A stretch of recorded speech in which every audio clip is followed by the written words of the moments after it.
कि किसी और ने उस आकृति पर ध्यान नहीं दिया है। जब एक सहकर्मी उसके स्वास्थ्य पर चिंता व्यक्त करता है तो अलिथिया खुलकर कहती है कि उसे कोई स्वास्थ्य समस्या नहीं है, लेकिन हाल ही में उसकी कल्पना खतरनाक होती जा रही है। वह यह कहकर इसे टाल देती है कि यह सिर्फ आत्मसंतुष्ट न होने का एक संकेत है।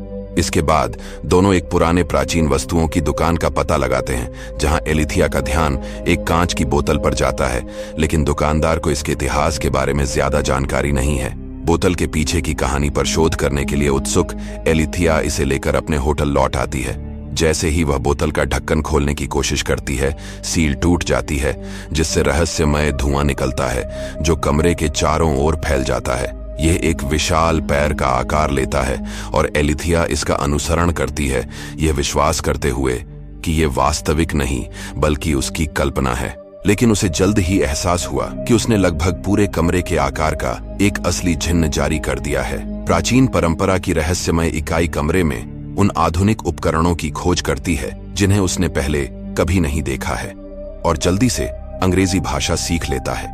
वह उससे कहता है कि वह उसका आभारी है और उसे 3 इच्छाएं प्रदान करता है। एक बार जब वह उसकी 3 इच्छाएं पूरी कर देगा तो वह अंततः मुक्त हो जाएगा। वो अभी भी निश्चित नहीं है कि वह उसकी कल्पना कर रही है या नहीं। अलिथिया ने अपने बचपन के बारे में खुलासा किया। वह एक अकेली बच्ची थी और एंजो नाम के एक काल्पनिक लड़के को छोड़कर उसका कोई दोस्त नहीं था जिसने उसके कठिन समय में मदद की थी। वह चाहती थी कि एंजो वास्तविक हो, इसलिए उसने उसके बारे में एक किताब बनाई, लेकिन अंततः उसे मूर्खता महसूस होने लगी और उसने इसे जलाने का फैसला किया। एक बार जब उसने इसे जला दिया तो एंजो भी गायब हो गया। ये सुनकर जिन्न उसे आश्वासन देता है कि वह काल्पनिक नहीं है और वह उससे गायब नहीं होगा। वह खुद को एक सामान्य इंसान के आकार में बदल लेता है और अपने अतीत के बारे में खुलकर बताता है कि उसे पहले भी 3 बार बोतलों में कैद किया जा चुका है। जिन्न को नींद नहीं आती, इसलिए एकांत में बिताया गया समय उनके लिए बेहद कष्टकारी था। उसे महिलाओं से बातचीत करने का शौक है और प्यार के कारण ही वह पहली बार जाल में फंसा था। वह अलिथिया को 3000 साल पहले ले जाता है, जब वह अपनी चचेरी बहन रानी शीबा से प्यार करता था। रानी शीबा आधी इंसान और आधी जिन्न थी, जिसके कारण उसके पैरों पर बालों की एक मोटी परत थी, लेकिन शीबा के लिए जिन्न महज एक खिलौना था। जब राजा सुलेमान शेबा को लुभाने के लिए रेगिस्तान के पार से आया तो उसकी दुनिया उलट पुलट हो गई। हालांकि सभी कहानियां कहती हैं कि वह शेबा ही थी जिसने राजा सुलेमान का पीछा किया था। सुलेमान द्वारा बनाए गए संगीत से शीबा इतनी प्रभावित हुई कि उसने उसके लिए अपने पैरों के बाल तक हटा दिए। उसने सुलेमान को यह साबित करने के लिए 3 कार्य दिए कि वह उसकी वफादारी का हकदार है। अपनी प्रसिद्ध जादुई शक्तियों और जिन्हों से बात करने की अपनी क्षमता का उपयोग करके सुलेमान ने सभी कार्यों को पूरा किया, जिसमें यह ज्ञान प्राप्त करना भी शामिल था कि महिलाएं वास्तव में क्या चाहती हैं। शीबा मंत्रमुग्ध हो गई और उससे शादी करने के लिए तैयार हो गई। एक रात सुलेमान को जिन्न की उपस्थिति का पता चला और उसे शीबा के साथ उसके संबंध का एहसास हुआ। इसलिए अपनी जादुई क्षमताओं का उपयोग करते हुए राजा सुलेमान ने जिन्न को एक पीतल की बोतल में कैद कर लिया और उसे अपने वफादार बाज के पास फेंक दिया। बाज ने बोतल को लाल सागर में गिरा दिया और जिन्न 25 वर्षों तक उसमें ही रहा, और फिर भी रानी शीबा ने उसे एक भी दिन के लिए याद नहीं किया। अलिथिया जिन्न से पूछती है कि क्या वह भी जानता है कि महिलाएं क्या चाहती हैं। जिन्न कहता है कि यदि वह स्वयं इसका उत्तर नहीं जानती तो वह इसका उत्तर नहीं बता सकता। अलिथिया का कहना है कि निश्चित तौर पर सभी महिलाएं एक जैसी चीज नहीं चाहेंगी। कई अन्य महिलाओं के विपरीत माता पिता, बच्चे या कोई साथी न होने के बावजूद उसके पास जो कुछ भी है उससे वह संतुष्ट है। उसके पास एक बार एक पति था, लेकिन अंततः उन्हें तलाक मिल गया, जिसने विडंबना पूर्ण रूप से उसे भावनाओं को व्यक्त करने या पढ़ने के दबाव से मुक्त कर दिया। अलिथिया इतनी संतुष्ट महसूस करती है कि उसकी कोई इच्छा नहीं है और इसलिए वह जिन्न की 3 इच्छाओं में से कोई भी नहीं चाहती है। अंततः स्वतंत्रता प्राप्त करने के लिए 3 इच्छाओं को पूरा न करने का विचार जिन्न को एक भयानक पीड़ा देता है। उसे शांत करने के लिए एलिथिया ने उसे अपनी कहानी जारी रखने के लिए कहा। जिन्न ने उसे बताया कि कुछ मछुआरों को 25 साल बाद उसकी पीतल की बोतल मिली, लेकिन उन्हें लगा कि यह एक चट्टान है। कॉन्स्टेंटिनोपल, जिसे अब तुर्की कहा जाता है, में एक महल की दीवार पर जगह पाने से पहले बोतल ने कुछ और यात्रा की। गुल्टेन नामक एक युवा दासी राजकुमार मुस्तफा से प्यार करती थी। एक दिन चट्टान टूट गई और गुल्टेन को उसके अंदर पीतल की बोतल मिली। ढक्कन तोड़ने की कोशिश करते हुए उसने जिन्न को छोड़ दिया। उसे देखते ही वह बेहोश हो गई, लेकिन जिन्न ने उसे बचा लिया। जिन्ना ने उसे उसकी 3 इच्छाएं दी। गुल्टेन की पहली इच्छा थी कि उसे राजकुमार मुस्तफा से प्यार हो, तो जिन्न ने प्रेम तेलों का एक जादुई हिस्सा तैयार किया जो केवल रानी शीबा द्वारा उपयोग किया जाता था। गुल्टेन ने इसे अपने शरीर पर लगाने के बाद राजकुमार मुस्तफा के कानों में गुल्टेन का नाम फुसफुसाया, जिससे वह तुरंत उसे बुलाने लगा और उससे प्यार करने लगा। पहली इच्छा पूरी होने पर जिन्न ने गुल्टेन को अपनी बोतल एक गुप्त बाथरूम में एक भारी टाइल के नीचे छुपाने के लिए कहा। वह जल्द ही महल में अदृश्य रूप से घूमने लगा और उसे पता चला कि राजकुमार मुस्तफा के पिता राजा सुलेमान की हुर्रेम नाम की एक पसंदीदा उपपत्नी थी। वह एक महान चालाक थी और चाहती थी कि उसके बच्चे राजकुमार मुस्तफा की जगह गद्दी संभालें। जिन्न ने तुरंत गुल्टेन को हुर्रेम की बुरी योजनाओं के बारे में चेतावनी दी, लेकिन गुल्टेन ने पहले ही अपनी दूसरी इच्छा के बारे में मन बना लिया था। वह प्रिंस मुस्तफा के बच्चे से गर्भवती होना चाहती थी। कोई विकल्प न रह जाने पर जिन्न को उसकी इच्छा पूरी करनी पड़ी। गुल्टेन ने जल्द ही महल में अपना बेबी बम्प दिखाना शुरू कर दिया और घोषणा की कि उसका बच्चा भविष्य में राजा बनेगा।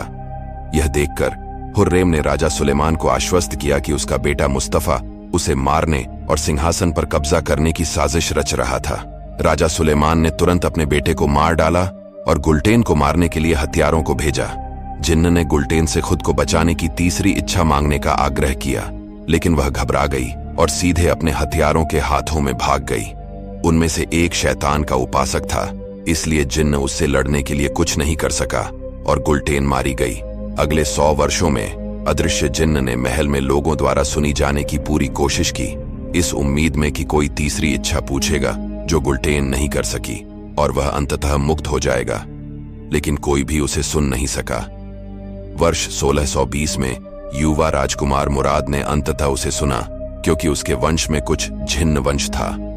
जिन्न ने मुराद को लालच देकर गुप्त बाथरूम और उस टाइल पर ले गया जिसके नीचे उसकी बोतल छिपी हुई थी।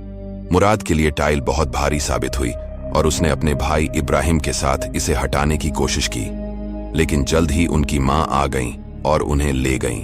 प्रिंस मुराद जल्द ही एक किशोर के रूप में राजा बन गए और जिन्न की दलीलों को नजरअंदाज करते हुए साम्राज्य के कर्तव्यों में फंस गए। जैसे जैसे वह बड़ा हुआ, उसने कई युद्ध लड़े, जिसके परिणाम स्वरूप उसकी आत्मा सड़ गई। उसकी मां उसके लिए चिंतित हो गई, क्योंकि वह ओटोमन वंश का अंतिम व्यक्ति था और वह सिंहासन खोना नहीं चाहती थी। उन्होंने मुराद की मरती हुई आत्मा की मदद के लिए दुनिया भर से कहानीकारों को बुलाया। उनमें से केवल एक के पास ही मुराद को मंत्रमुग्ध करने और उसे कहानियों से शांत करने की क्षमता थी। मुराद का पुराने कहानीकार के साथ गहरा रिश्ता बन गया और जिन्न भी उसकी अद्भुत कहानियों में खो गया। दुर्भाग्य से एक दिन बूढ़े व्यक्ति की मृत्यु हो गई और राजा मुराद शराब में डूब गया। इस कठिन समय की घड़ी में राजा मुराद बेहद अकेले थे और जिन्न एक बार फिर से उन्हें गुप्त बाथरूम की ओर आकर्षित करने की कोशिश करता है, परंतु मुराद इतना कमजोर था कि वह कुंडी भी नहीं खोल सका। जल्द ही राजा मुराद की मृत्यु हो गई, जिससे जिन्न एक बार फिर से टाइल के नीचे फंसा रह गया। मुराद के भाई इब्राहिम को उसकी इच्छा के विरुद्ध राजा बनाया गया था। उसके पास रखैलों का एक हरम था, जिसमें शुगर लंप नाम की एक महिला थी। एक दिन शुगर लंप को गुप्त बाथरूम मिला और उसने स्नान करने का फैसला किया। वह फिसल गई और गिर गई, जिससे टाइल कुचल गई और उसे जिन्न की पीतल की बोतल मिली, जिससे वह उसे दिखाई देने लगा। जिन्न को खुद को अभिव्यक्त करने के तरीके में अधिक सम्मानजनक होना चाहिए था, लेकिन इसके बजाय उसने शुगर लंप से तीसरी इच्छा पूरी करने का आग्रह करना शुरू कर दिया ताकि वह मुक्त हो सके। इससे शुगर लंप क्रोधित हो गई और उसने उसे समुद्र के तल में भेजने की इच्छा की। दुर्भाग्य से तीसरी इच्छा ने जिन्न को आजादी के बजाय और अधिक कारावास में डाल दिया। वर्तमान में अलिथिया आश्वस्त है कि कोई भी इच्छा मांगना केवल उन सभी कहानियों के आधार पर भाग्य को लुभाएगा जो जिन्न ने उसे बताई हैं। इसके अलावा वह संतुष्ट है और जिन्न द्वारा उसे इच्छाएं पूरी करने के लिए परेशान करने से वह और अधिक परेशान हो जाती है। तो जिन्न उसे एक और कहानी बताने का फैसला करता है, एलिथिया जैसी एक बौद्धिक महिला के बारे में। जेफिर नाम की एक युवा महिला की शादी 12 साल की उम्र में एक अमीर बूढ़े व्यक्ति से कर दी गई, जिसकी पहले से ही 2 पत्नियां थीं। जेफिर महत्वाकांक्षी थी, लेकिन उसने खुद को फंसा हुआ और क्रोधित पाया। एक दिन उनकी रसोई में जिन्न की बोतल एक मछली के अंदर मिली और जफिर के बूढ़े पति ने इसे उसे उपहार में देने का फैसला किया। जल्द ही जफिर को अंदर के जिन्न का पता चला और ऐसा महसूस हुआ जैसे वह उसके अकेलेपन के बारे में बेहतर महसूस करने का इंतजार कर रही थी। उसने उसे अपने सभी आविष्कार दिखाए जो उसने अकेले अपने कमरे में रखे थे। उनके पास अप्रयुक्त शक्ति वाला एक उज्ज्वल दिमाग था जिसका जश्न दुनिया ने मनाया होता, जैसे कि लियोनार्डो दा विंची ने किया था। जैफिर ने जिन्न से उसकी पहली इच्छा पूछी। वह दुनिया का सारा ज्ञान चाहती थी। जिन्न ने अपनी सभी पुस्तकें विज्ञान, कला और इतिहास के बारे में लिखवाईं। उसने कई बोतलें बनाईं जिनमें उसके लिए आवश्यक सारा ज्ञान था, ताकि वह उसके जाने के बाद भी उनके पास वापस जा सके। जैसे जैसे उसने जयफिर की बढ़ती जरूरतों का ख्याल रखने में अधिक समय बिताया, उसे खुशी महसूस होने लगी है सुनकर। एलिथिया एक ऐसे व्यक्ति के विचार से आकर्षित होने लगती है जो बौद्धिक और महत्वाकांक्षी महिलाओं की सराहना करता है। जयफिर की दूसरी इच्छा जागते हुए सपने देखने की थी, बिल्कुल जिन्न की तरह। इस तरह वह महान खगोलीय और गणितीय रहस्यों को सुलझाने में सक्षम हो गई, जिन्होंने विद्युत चुंबकीय क्षेत्रों की व्याख्या की, जिन चीजों से जिन्न बने होते हैं। जयफिर के मन की उत्सुकता ने जिन्न को उससे प्यार करने पर मजबूर कर दिया।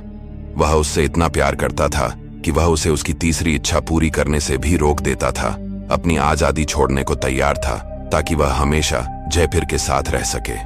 अलिथिया इस तरह के प्यार से मोहित हो जाती है, लेकिन जयफिर की उसके प्रति जिन्न के जुनून पर एक अलग प्रतिक्रिया थी। वह इससे फंसी हुई महसूस कर रही थी। उसे उसकी पर्सनल स्पेस देने की चाहत में जिन्न ने कुछ समय के लिए कांच की बोतल में गायब होने का फैसला किया, लेकिन तभी जयफिर ने अपनी तीसरी इच्छा जताई। वह उसे हमेशा के लिए भूल जाना चाहती थी और जिन्न एक बार फिर बोतल में कैद हो गया। यह सुनने के बाद अलिथिया अंततः अपनी पहली इच्छा पूरी करने का निर्णय लेती है। वह चाहती है कि वे प्यार में पड़ें और अपना एकांत साझा करें। जिन्न उसकी पहली इच्छा पूरी करता है और वे जादुई ब्रह्मांडीय ऊर्जा से घिर जाते हैं जो उन्हें गहरे प्यार में बांध देती है। अलिथिया अगले दिन एक नई बोतल में अपने जिन्न के साथ लंदन लौटती है। उसके घर पर वह बोतल से बाहर आता है, लेकिन आधुनिक शहर के टावरों के विद्युत चुंबकीय विकिरण से उसे परेशानी होती है। जब अलिथिया को वह सब अनुभव होता है जो उसका जिन्न सुन सकता है, तो वह उसके लिए चिंतित हो जाती है, लेकिन वह उसे आश्वस्त करता है कि वह जल्द ही अनुकूल हो जाएगा। लेकिन एक दिन जब अलिथिया घर लौटती है तो उसे विद्युत चुंबकीय विकिरण के कारण बिखरता हुआ पाती है। जब वह उसे जगाने में असमर्थ होती है तो वह उसे जगाने की दूसरी इच्छा रखती है। जिन्न इस बात से चौंक गया कि वह सो रहा था, क्योंकि जिन्न कभी नहीं सोता। वह तुरंत अलिथिया की पहली इच्छा पूरी करने की कोशिश करता है कि वह उससे प्यार करे और उसकी देखभाल करे, लेकिन अलिथिया ने यह महसूस करते हुए उसके उन्माद पर रोक लगा दी कि जिन्न कभी भी एक आधुनिक शहर में जीवित नहीं रह सकता। वह अपनी तीसरी इच्छा जाहिर करती है कि जिन्न उस स्थान पर लौट आए जहां से वह है। उसके निस्वार्थ भाव से जिन्न द्रवित हो जाता है और तभी उसकी बोतल टूट जाती है। आखिरकार जिन्न आजाद हो जाता है। वह अपनी आखिरी रात अलिथिया के साथ बिताता है, इस बार बिना किसी दायित्व के उसके प्यार में पड़ जाता है। एक बार जब वह वहां से चला जाता है, तब अलिथिया जिन्ना का सामान पैक करती है और उन्हें तहखाने में रख देती है। 3 साल बाद एलिथिया जिनीज के बारे में एक काल्पनिक उपन्यास प्रकाशित करने की तैयारी कर रही है। घर वापस आते समय उसे कुछ महसूस हुआ और उसने जिन्न को देखा, जो अब ठीक हो चुका है, और उसे देखकर वो बेहद खुश है। वे एक अपरंपरागत संबंध साझा करते हैं, जहां वह समय समय पर उससे मिलने जाता है, और फिर भी वे अपने साझा एकांत के अलावा और कुछ नहीं चाहते हैं। तो दोस्तों, इसी के साथ ये मूवी यहीं पर समाप्त होती है। अगर आपको वीडियो पसंद आई तो प्लीज वीडियो को लाइक और चैनल को सब्सक्राइब कर दीजिए। धन्यवाद।